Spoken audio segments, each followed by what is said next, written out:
गुलाबी गाल का होई। अरे राजा परदेश जइब त टटका माल का होई।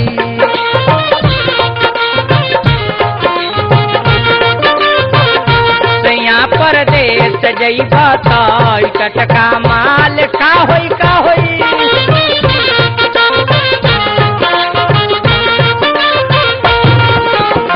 लेकिन आज विषय पर कि रामचार भाई के बरात पहुंचल बा मिथिला में। बरात जब मिथिला में गईल ते बबुआ द्वार पूजा भइल। द्वार पूजा भइले के बाद बरात गई जनमासा में, जहाँ की बेटिया पक्ष से धुरछा के पानी जला, बेटहा का ओर से दुल्हन के नहवान के कपड़ा आवेला। चारों बहन जानकी के नहवान भइल विधि अनुसार। एकरा बाद देखो बबुआ अंगना में भसुर जी आवेले गुरुहथे खातिर। अब देखो भगवान राम मर्यादा पुरुषोत्तम श्री रामचंद्र जी आंगन में आवत तनी। एजी कैसन भाव बा, बड़ा सुंदर एगो भाव आई जौना के कन्यादान कहल जाला। सब दान से महादान कन्यादान। भगवान राम आंगन में आवत तनी, सखी लोग के तनी एजी भाव आ गई। भिखारी ठाकुर याद आ गईले कि अइले सुनैना के आंगनवा पहुनवा राघो।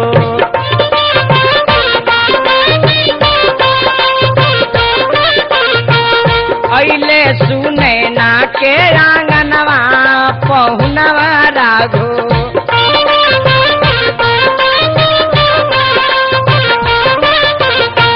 केहू सखी गावत रहली, आरती सजावत रहली।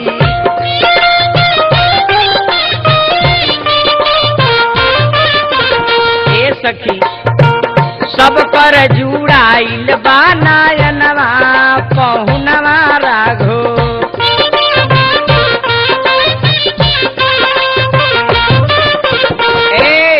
एकरा बाद बड़ा सुंदर नेग आ गई।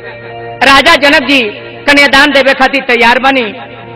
ए बबुआ भाव बतार के स्वर देखा, बेटी के कन्यादान कैला से बाप महतारी के जांग जनबा पवित्र हो जाला।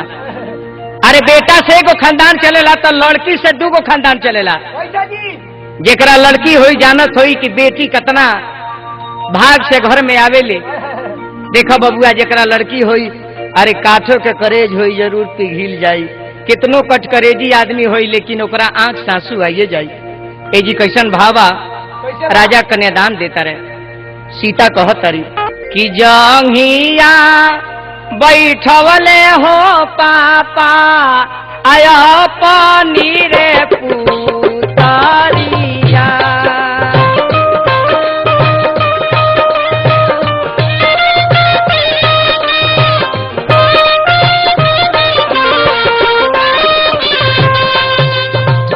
रोवेली सिया जी हो बेटी नैना धरे रे लोरावा।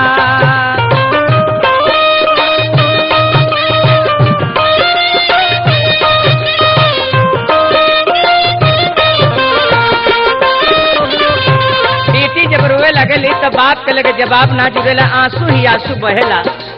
लड़की का कहले नाही हम रहनिए पापा चोरानी से हो चटनी।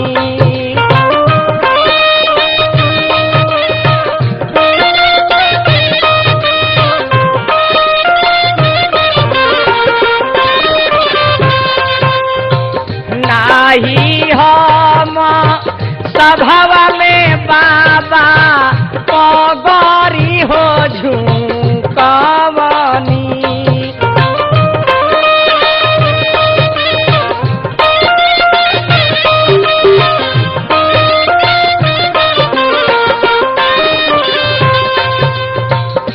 कवने कारणवे पापा धियावा के होते जानी।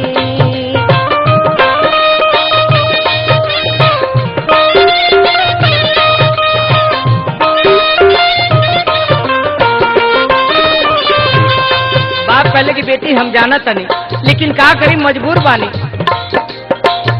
नाही तू रहलुए बेटी चोरानी तेरे चटनी।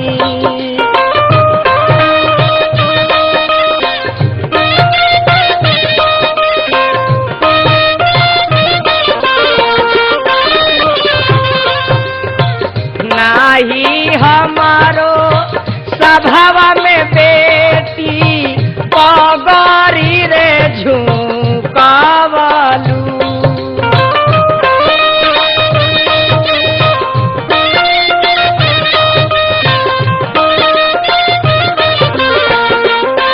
हम का करी बेटी मजबूर बानी, इहे दुनिया के नियम बा। दुनिया के रीतरे बेटी तहारा संगे हो पाईनी।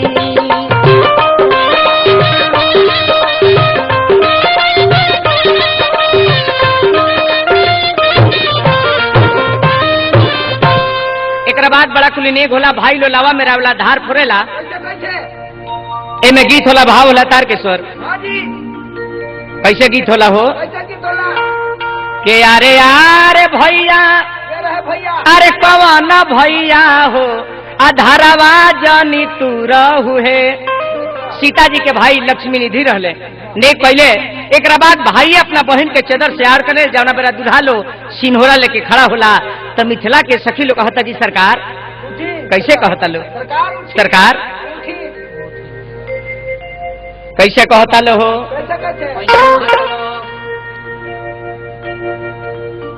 कि भगवान अरोरा सिंदूरदान करी जानकी के। कैसे सखी लोग कहता कि हाथ के अरे सिन्होरावा होली हले राम बानी हो खाड़ है।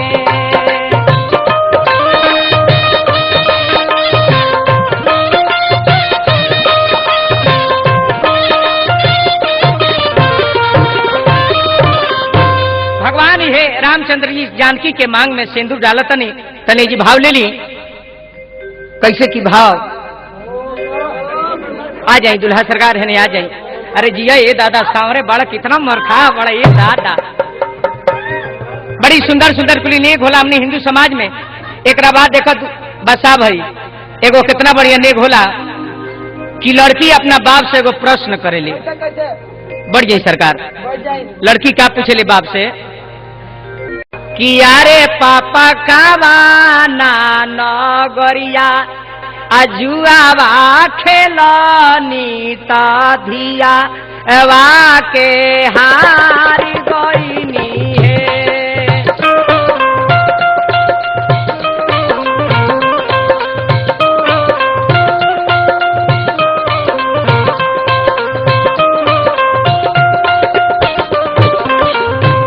बाप के जवाब ना जुड़े कहले कि यारे बेटी अब धन गरिया जुआवा खेलनी ता बेटी हम हारी गईनी है।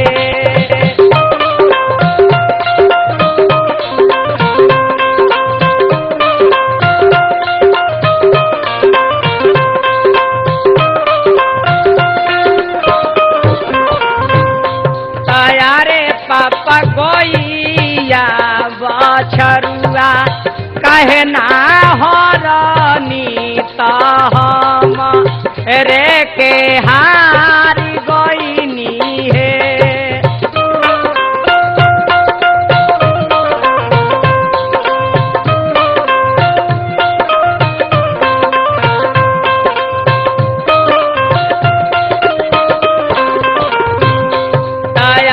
बेटी गोइया बछरुआ घर के लक्ष्मी तयारे बेटी पहुना रहल